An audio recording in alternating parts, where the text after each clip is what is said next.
I tend to be suspicious of kings that get canonized as saints. The cynical part of me wonders, who paid for that one? Louis became King Louis IX of France at the age of 12. But because he was so young, his mom Blanche served as his regent. He had a more remarkable relationship with his mom. I think it is fair to credit his mother, Blanche, with passing on to Louis a strong faith. We owe it to his mother, really, that he became a saint. She was an incredible woman for her time, and she was his confidant and a good friend. There's a sketch we found in preparing for this feast today of Louis sitting on the side of his bed, grieving for his mom's death, turning to a friend for help, for consolation during this time of tremendous grief. Leaders, it seems to me, leaders, we who get where we have gotten, tend to forget who helped us get to our thrones, who were the people along the way who put us on those thrones. We tend to forget. And in the light of Blanche, Louis's mother, how many parents see their job as saint-making? How many of you who are moms and dads see your role in this world as making saints out of your children, helping them to become saints? When Louis turned 21, he took over from her. The night before he was crowned, he fasted and he prayed all night long. He begged God to make him a good servant, to make him a good and holy king for his people.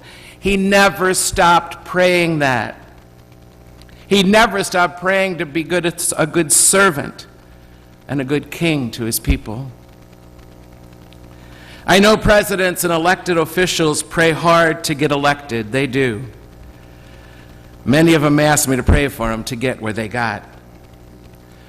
But I can't count on one hand those along the way who asked me to keep praying for them to be a good and holy leader in the positions they attained. I wonder how many of them pray to be good presidents and representatives and senators and pray every single morning for that, day in and day out. I wonder about us who are leaders in our own worlds in different ways, including parents ourselves. I wonder how many times we say still, after all these years, God, help me be a good mom. Help me be a good dad. Help me be a good priest. Do you see the kind of king Louis was and wanted to be? Can you sense the source that for him, the well that he kept going back to so that he could be a good man and a good king? Can you sense where it was and what it was in his life that enabled him to stay on track against the awful, awful temptations that come with power and enormous wealth, especially perhaps inherited wealth? He always began and he always ended with prayer. That's what he did. He went to prayer. He got down on his knees day in and day out. He took prayer seriously in his life. He knew he would not be a king like his king without meeting his king every day in prayer. In the Eucharist, as we are doing right now, in the liturgy hours, he prayed constantly and throughout the day, connecting him to his king. It took him beyond the king he would be tempted to be. It kept challenging the temptations to ego and power and that wealth lead to. The crown Louis wore on his head was a symbol of all that wealth and all that power. That was the crown, but it was prayer. It was his constancy in prayer that helped him not take all that too seriously and let it be about him and his ego and let it make him more greedy for more power and more wealth, like happens to so many of us. We have so much, and we keep wanting more, this greediness at our core. For Lewis, he framed it always and always and always, his prayer, that is, as a reminder of his responsibility, his duty to serve his people. He belonged to them. To serve his people, his own people, to whom he belonged, with the source, who were the source of his authority. And realizing again and again when he went to pray that he's nothing without this connection to the people he serves, without this profound connection that he needed to always be aware of and never forget. And he was nothing disconnected from his Christ, his King. Without his King, he would be lost. He knew that. He kept going back to that. If you were to ask me, what is it that made this king a saint? It's because this was a king who had a king. This is a king who had a king, a power higher than himself, to whom he was always accountable.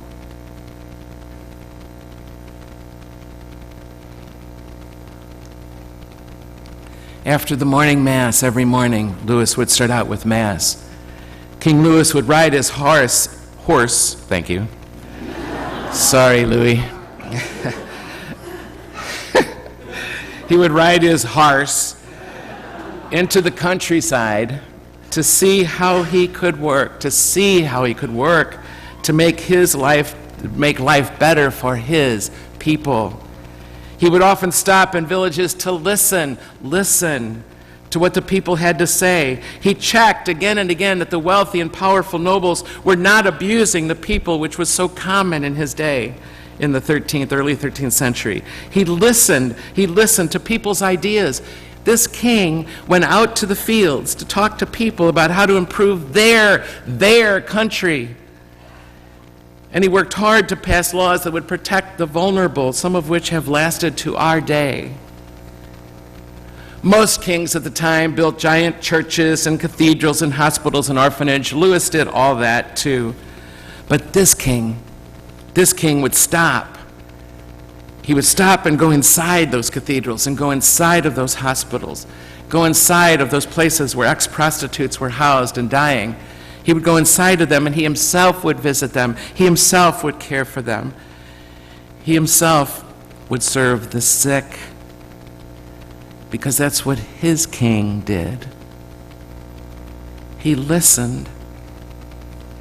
And if you are a successful leader in your world, you know how much you have to listen, even to your own children, even to the little ones, your own grandchildren. You know how important it is to listen to them. And what happens if you don't? How many of you have worked so hard to get out into the factories? You're the CEO, perhaps, of your businesses, but you go out into those factories. You go out and you listen to your folks that work for you and with you every day. That's Louis. And every day. And this begs the question, where are the poor in our life, no matter how successful we've been? Every day, Louis went out into the streets of Paris, and every night he would bring 13 special guests. They were his special guests. They were the poor and the haggard and the sick. He would bring them back to his family table, and they would dine every night with his children. Louis had 11 children. He would not let them live in a palace without knowing the poor, without sitting right next to him, the smelly poor, the messy poor. He would not let his kids grow up without that. Because that's what his king did, you know? He would give them money even when they left, and his household would grumble that he was giving too much away. He was being too generous, spending too much on the poor. And his answer? I would rather my extravagance should be an almsgiving for the love of God than the pomp and the vainglory of this world.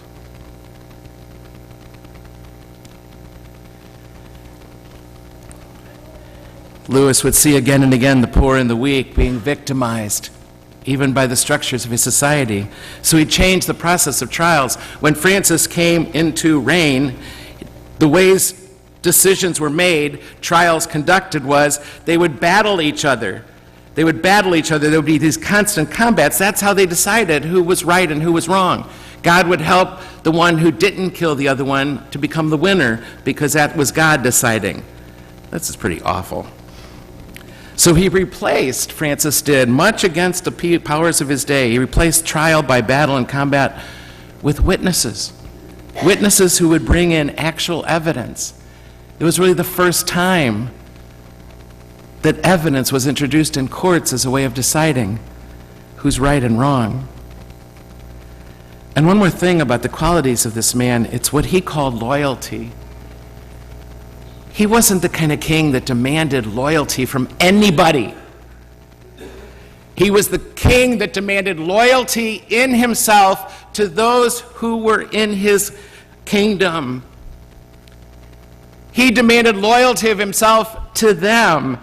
Loyalty to Lewis was a complete disregard for self-interest when he was faced with the question, what's right and wrong. Let me say it again, because I don't know that we see this that often in leaders, including leaders in our church. Lewis was a loyal man to his people. And for him, loyalty meant a complete disregard for his own self-interest when he was faced with the question, what's the right thing to do here and what's wrong? He knew, you see, that as a man given the power to guide his country, he had a great opportunity to do great good. And the leaders in our community, and this is a community of leaders, the leaders in our community, in your homes, around your kitchen table, or in your businesses, or in our government, or in our church, who continue to see your leadership, your power, as an opportunity to do great good, achieve much. My friends, this is a witness the world needs right now, Lewis's witness. This is a new kind of leadership. I know we know it in our head that this is what leaders do, but when it comes to the nuts and bolts and the temptations of ego and greed, it's so hard to get there. He wasn't a perfect man. He was a man of his times. It's an embarrassment to the church, this whole phenomenon called crusades that were part of those 1200s, the Middle Ages in our church. He was a man of his time. He saw it as an opportunity to liberate the Holy Land because the Christians there were oppressed.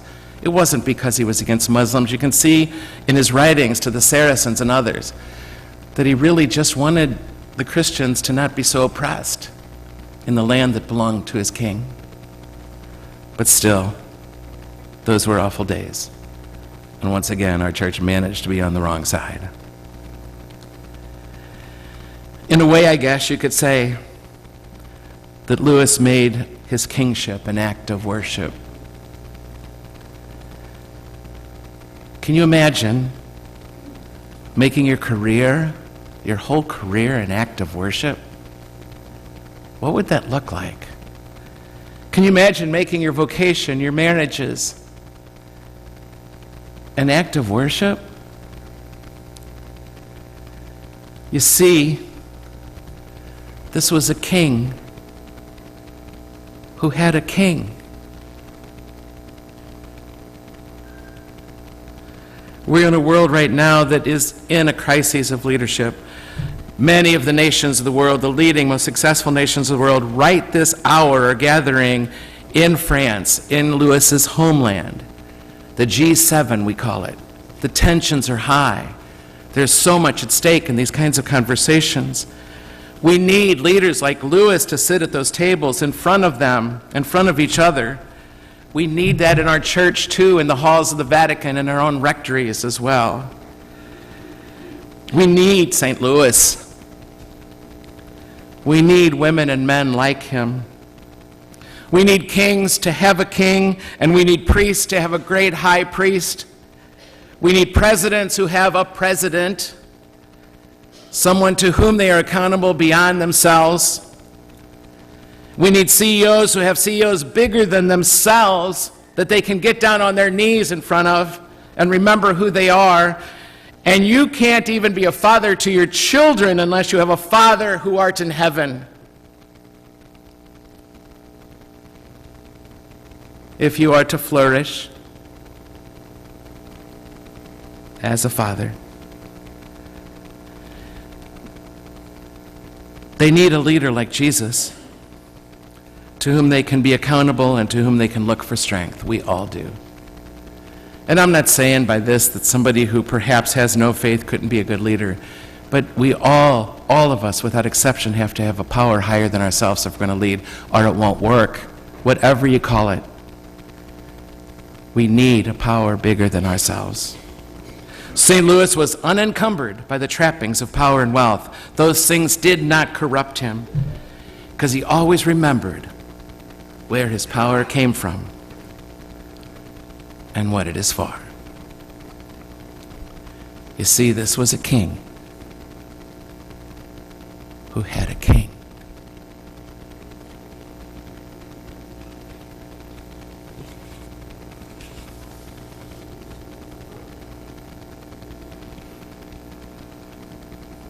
St. Louis, King of France, pray for this city that carries your name, if not your spirit. St. Louis, King, pray for our Pope and our priests and our bishops.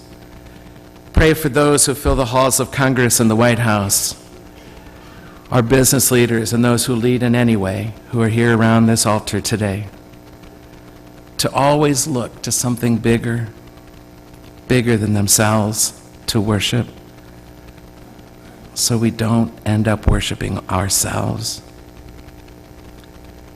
And free us from the temptations of power and wealth.